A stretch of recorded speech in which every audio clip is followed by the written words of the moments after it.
welcome to the State of the U.S. Soy Learning Session. I'm excited to be hosting this session today. Ty Morgan, host of U.S. Farm Report, and we're really going to dive into demand today. You know, as we look at just a whirlwind tour of a few of the checkoffs programs, we will have some directors that really dive into the details of those. So with us today, as I mentioned, are a few checkoff volunteer farmer leaders to talk about a wide variety of exciting checkoff programs. And today's session would not be possible without our sponsor, that's United Soybean Board. And so with that, I would like to invite USB Chair Dan Farney to join us and to say a few words. Welcome, Dan. Good evening, and thank you for joining us tonight. I'm Dan Farney, Chairman of the United Soybean Board. My farm is in Morton, Illinois, and which is halfway between Chicago and St. Louis.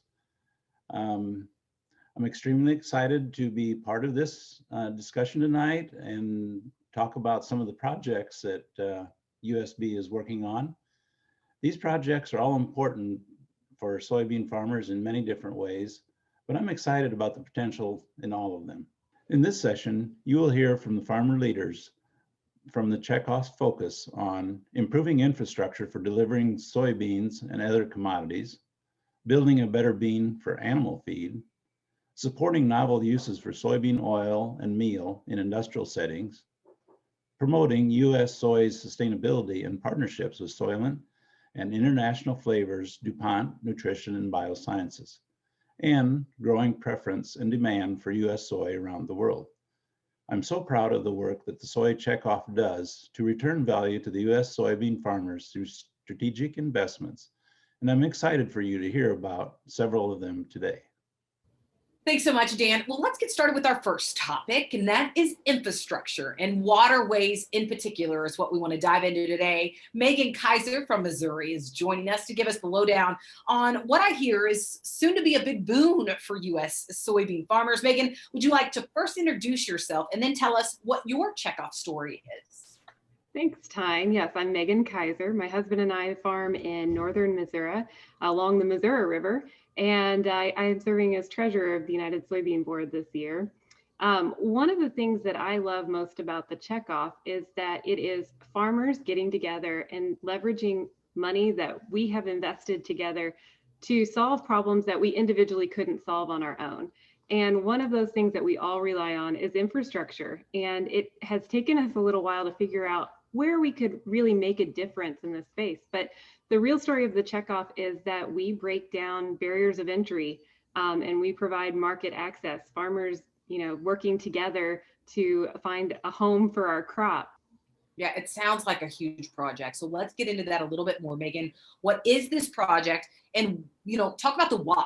This is on the lower Mississippi River. And the reason is that we're dredging it about 5 feet extra, which sounds negligible, really. But what this provides is along this 256-mile space, that it will provide for an extra 500,000 bushels to be loaded onto these ocean liners, taking our crop to the world marketplace. And that translates by being more efficient and loading those these cargo ships. It translates into hundreds of millions of dollars in revenue per year to our U.S. soy farmers. One of the things that I like to point out is that the U.S. transportation system is one of the best in the world. It has really been the reason that we have been so competitive globally. But it's an aging infrastructure. And I think anybody who has been on our rivers knows the power of what we can move by water. And it's so much it's so sustainable, it's less emissions, it's less fuel, and it's more efficient time-wise. And so it's nice to get some of our crop off of the road and onto the rivers, but it really takes rails, rivers, and roads all working together to keep us efficient. And this is just part of that third leg with the rivers of making sure that we're identifying spaces that we can really enhance the return to the U.S. farmer. Yeah, when you talk about that competitive advantage, Megan, it sounds like this is really worthwhile, this undertaking is. But soy isn't the only product, we know, that relies on the Mississippi River. So who else was part of this program and who stands to benefit really from this? Well, the first reason that we did it was because this is projected to be almost a $461 million in annual realized value to U.S. soy. But yeah, you can't do anything alone. And that's also the power of the checkoff, is that we are able to work with our partners at the American Soybean Association, the U.S. Soybean Export Council, and the Soy Transportation Coalition have been key partners in realizing how much we could really do as soy farmers together. But of course, it's not, we don't just send our soybeans down the river, we're sending our corn and other commodities too. And so we hope that this almost serves as a template of the way that we can be more powerful really in making sure that our infrastructure is there for us for generations to come. And so I think it really, outside of the soy family, it really showed that we had a great start to communication with the U.S. Army Corps of Engineers is a big part of this project. They received the federal funding through Congress. It really took many people to get this project started, but it really did start with a group of soy farmers around the table looking at what are the problems, what are our barriers of entry, and what can we do to change that. And so this has been in the progress for, I think, 3 or 4 years now, and they just started work this past summer. I think it was July of 2020. And so things don't happen overnight, but it is through work and partnerships and communication that we've been successful. And I hope this is just the beginning. Yeah, talk about a grassroots effort, Megan. Thanks so much for highlighting that. Thank you, Tyne. Appreciate it. Well, our next story today comes from South Dakota soybean farmer David Iverson, and he's joining us to really chat about what's the sector's bread and butter, what has been and continues to be, and that is the need for feed when it comes to animal agriculture. Well, David, you've been with the United Soybean Board, it sounds like, for nearly a decade. You've seen it firsthand. What makes animal agriculture U.S. soy's #1 customer? 97% of all the U.S. soybean meal is fed to chickens, turkey, pigs, fish, and other livestock, either here at home or abroad. And the U.S. soybean meal has been the primary source of amino acids in animal feed for more than 50 years. Its nutritional bundle combines protein and energy unlike any other feed ingredient. And U.S. soy's sustainability differentiates it from our competitors and is a key value for our customers. Yeah, as U.S. soy is such a needed protein source for these animals, when it comes to their needs, what can soy provide? What's changing? Or even, David, what needs to change?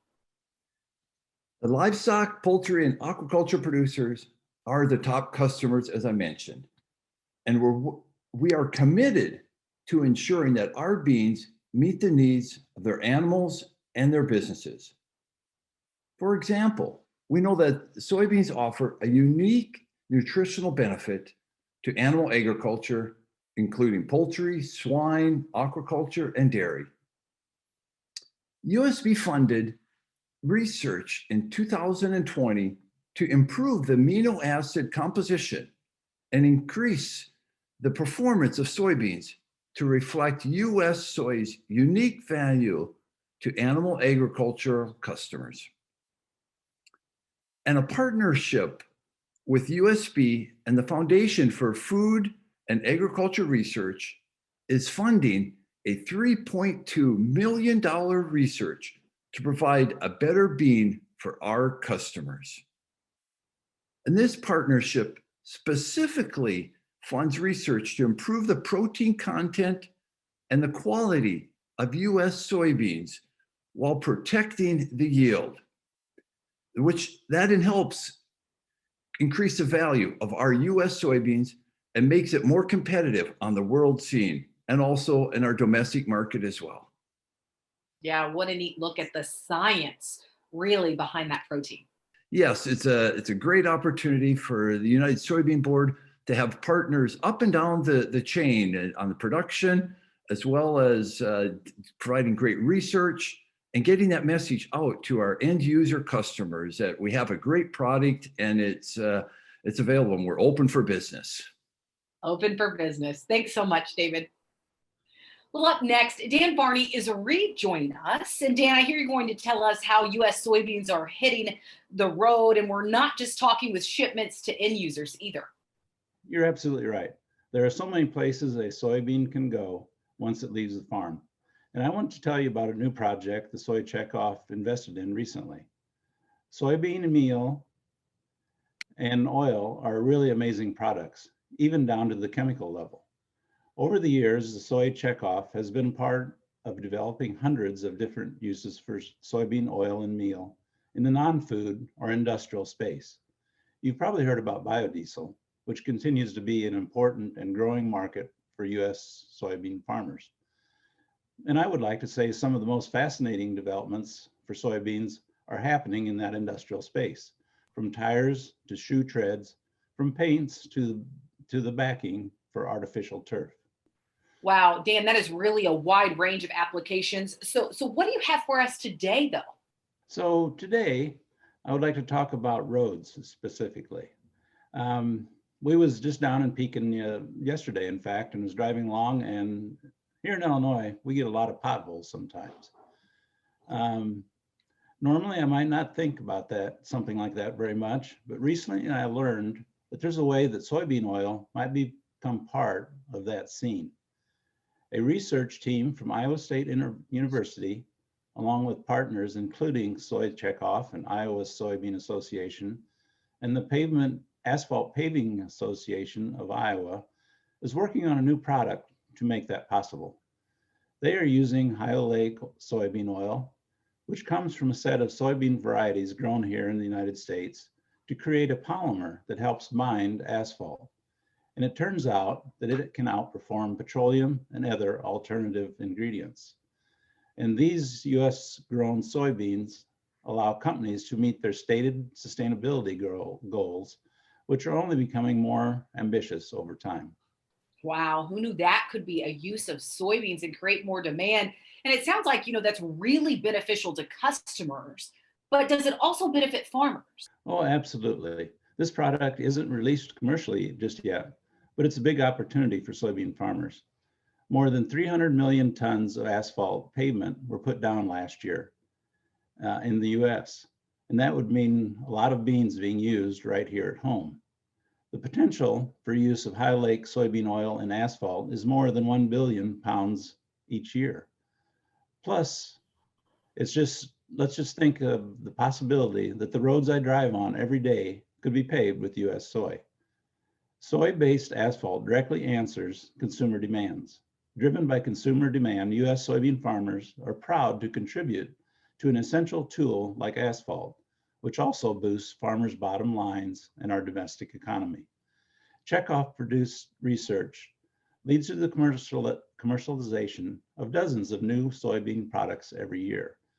Another project that Soy Checkoff partnered on with Indiana Soybean Alliance on research and market development efforts for Pore Shield.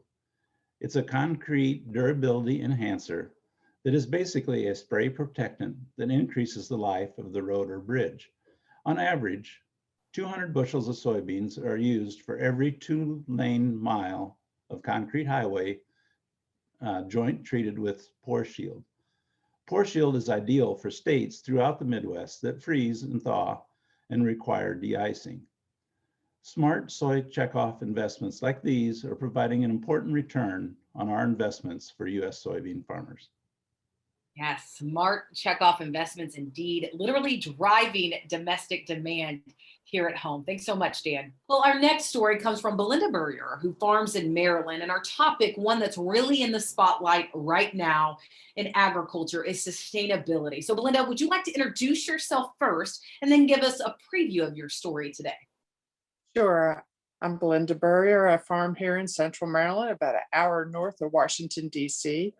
I am a representative, a director on a United Soybean Board. I'm actually on the executive committee. And my assignment for this year is Marketplace Action Team Chair. And Belinda, where you are, I know sustainability is huge. So when you look at sustainability, tell us a little bit more about that. And what are companies really looking for? And how can a soybean farmer really deliver on those wants and those needs?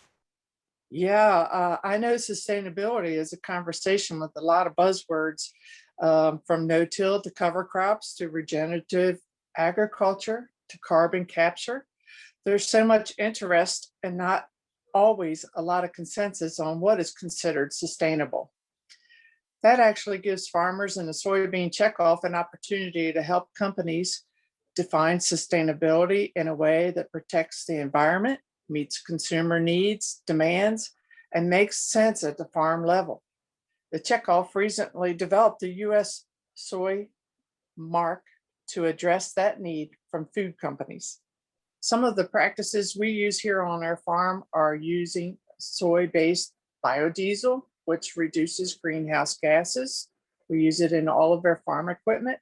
Another use is that we've increased our organic matter by using no-till and cover crops, to name a few of our practices. As we know, food companies are responding to consumers asking for sustainable products, and they're doing so in many different ways. Consumers are also interested in purchasing foods made with US grown crops. In USB's last round of consumer research earlier this year, we learned that consumers are still united in their support for domestic agriculture, with 70% saying it's somewhat or very important to them to purchase food made with US crops. As commodity growers, we haven't gotten the credit for decades of focus that we've put on environmental stewardship. But the data is really on our side. The vast majority of hundreds of thousands of US soybean farmers are already participating in robust conservation programs available to reduce soil erosion and protect water quality. This is on top of environmental regulations already in place. So the Soy Checkoff is working with some exciting partners to tell the story. Well, Belinda, earlier you mentioned a new trademark to recognize soy farmers for their efforts, the Sustainable U.S. soy mark. So who is it for, and where might folks see that in the future? Well, first, it's a pilot project of USB, and we've been making improvements along the way, but we have learned to team up with Sustainable Nutrition Company, Soylent, as well as IFF, an industry in food, beverage, and health and biosciences, formerly known as DuPont Nutrition and Biosciences. For years, Soylent has created market-leading products, including complete nutrition, beverages, powders, and bars, rooted in science and sustainability. They were a natural fit as a partner because they have already recognized the benefits of soy as a complete protein source. IFF supports using the mark as a representation of the many ways US soybean farmers are working to ensure US soy sets a global benchmark for sustainable plant protein production. And consumers are likely to appreciate the mark too. Our research shows that the Sustainable US soy mark will increase consumer demand, with 52% of consumers saying they would be more likely to purchase foods labeled with the mark. It recognizes soy ingredients that originated from a system of continuous improvement that our farmers embrace. It includes soy grown in the US that was produced in compliance with all US environmental regulations, and in a manner that protects highly erodible soils and wetlands by family farmers that are responsible with their labor practices. We'll drop a link in the chat so that you can learn more about the project. The link is www.sustainableussoymark.com. It feels good knowing that when I grow this nutrient-dense protein in my fields, I'm not only helping the food industry feed millions of families sustainably, but I'm also contributing to a cleaner planet for the next generation. After this pilot, we anticipate making this mark available to other interested food companies that use US soy in their ingredients. Any company that wants to participate will need to provide an overview of their supply chain and participate in a third-party audit. We're excited to bring the sustainability of U.S. soy front and center to end user, marketing, and sustainability teams. USB and U.S. soybean farmers are building connections with important decision makers who promote products to consumers and ultimately build soy demand. Yeah, that's definitely the end goal, building soy demand. What excitement around creating a benchmark for the industry while also driving consumer demand. Thank you so much for that.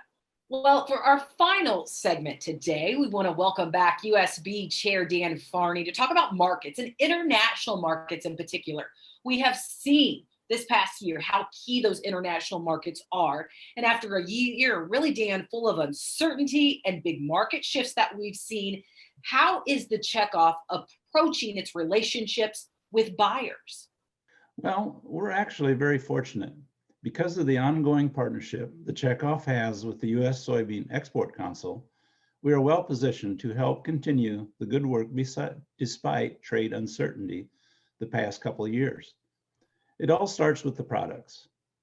The soybeans produced by U.S. soybean farmers are highly valued by our customers at home and abroad in their quality and sustainability, as well as the reliability for our agricultural supply chain can offer.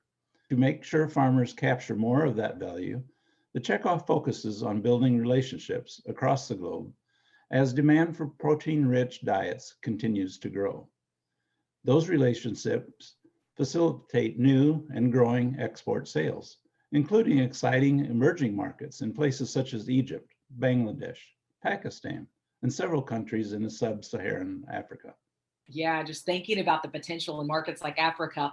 Well, Dan, what do those conversations look like today? I mean, have you noticed any trends and kind of the information that buyers are really looking for? Well, for starters, shaking hands with potential customers is off the table. But the soy checkoff's investment in USEC proved all the more valuable. Through virtual events like the Global Trade Exchange, the checkoff's first African Trade Exchange, as well as through regular webinars and one-on-one conversations, USEC farmer leaders and staff have maintained and continue to build strong relationships that drive soybean demand. The value of these meetings and programs is immeasurable, as they allow us to connect, learn from each other, and facilitate trade. USEC just wrapped up its third annual Agricultural Supply Chain Asia Conference, held in partnership with the U.S. Grains Council. During the event, attendees booked about 80 million bushels of U.S. agricultural products, with estimated future value of around 460 million. Of that, 13.8 million bushels were soybeans. Like many, I'm looking forward to going back to doing business in person, but it's pretty impressive when you think about how farmers are using technology to build preference in our commodity. Yeah, it is amazing how we've been able to pivot this past year, but also, Dan, to realize how these conversations and these relationships are really paying off and to see that added demand. So, Dan, thank you so much for that. Well, now we want to open it up for your questions as well.